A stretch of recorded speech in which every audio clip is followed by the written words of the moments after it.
Hi, welcome to our channel. రాజకీయాలలో విమర్శించడానికి కాదేది కానర్హం అన్నట్టుగా ఉంటుంది.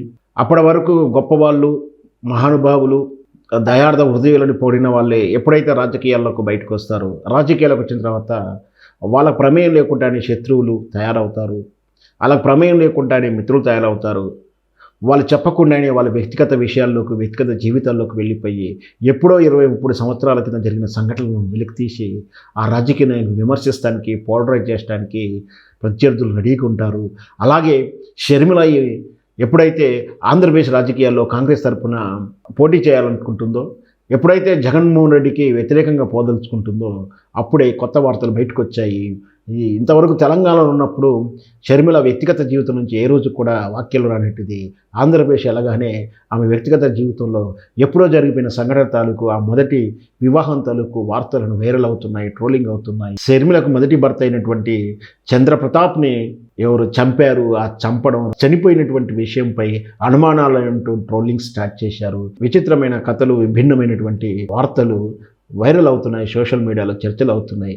అయితే షర్మిల మొదటి భర్త ఏంటి, అసలు అనిల్ ఆమె భర్త కాదా, అనిల్ రెండో భర్తనా, మూడవ భర్తనా అంటూ కూడా చర్చలు జరుగుతూ ఉన్నాయి. వాస్తవ సంఘటనలు ఏముందో మనం విశ్లేషించే ప్రయత్నం చేద్దాం. షర్మిల వైఎస్ రాజశేఖర రెడ్డి గారి ముద్దుల గారాబా ఏకైక కూతురు.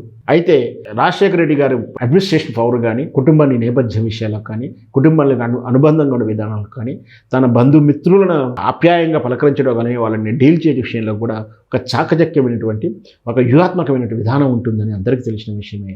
అయితే షర్మిల వివాహ సందర్భం వచ్చినప్పుడు తాను అనిల్ అనేటువంటి ఆల్రెడీ పరిచయం ఉన్నటువంటి, కుటుంబ పరిచయం ఉన్నటువంటి అనిల్ అనే వ్యక్తిని ప్రేమిస్తున్నట్టుగా తెలియజేయడం, అనిల్ కుమారు మతపరమైనటువంటి అభ్యంతరం ఉండడం, పైగా కులాచారం ప్రకారం విభిన్నమైనటువంటి ఆచారాలు ఉంటాయి.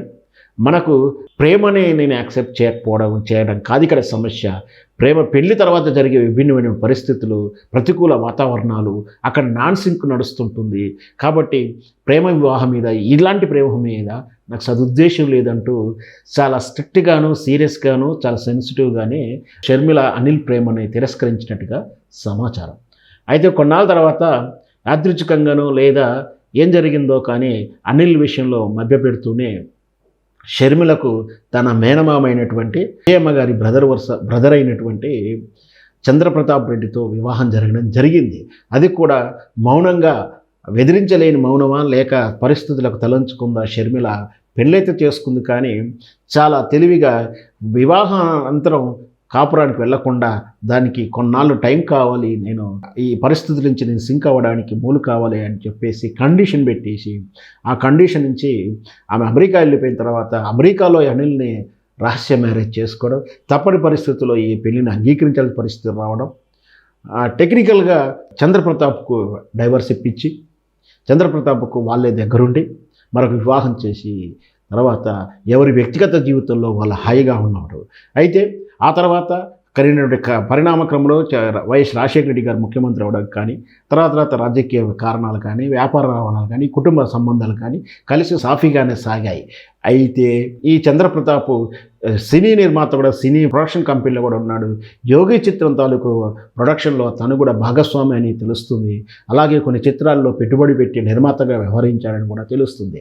మనకు సహజంగా రాజకీయ నాయకులు సినిమాల్లో కానీ, డబ్బులు ఉన్న వాళ్ళు రాజకీయాల్లోకి వెళ్ళడం, రియల్ ఎస్టేట్ వ్యాపారం చేయడం, సినిమాల్లో పెట్టుబడడం సహజమే. కాబట్టి ఆ విధంగానే చంద్రప్రతాప్ రెడ్డి యోగి లాంటి చిత్రాల్లో పెట్టుబడులు పెట్టినట్టు కూడా తెలుస్తుంది.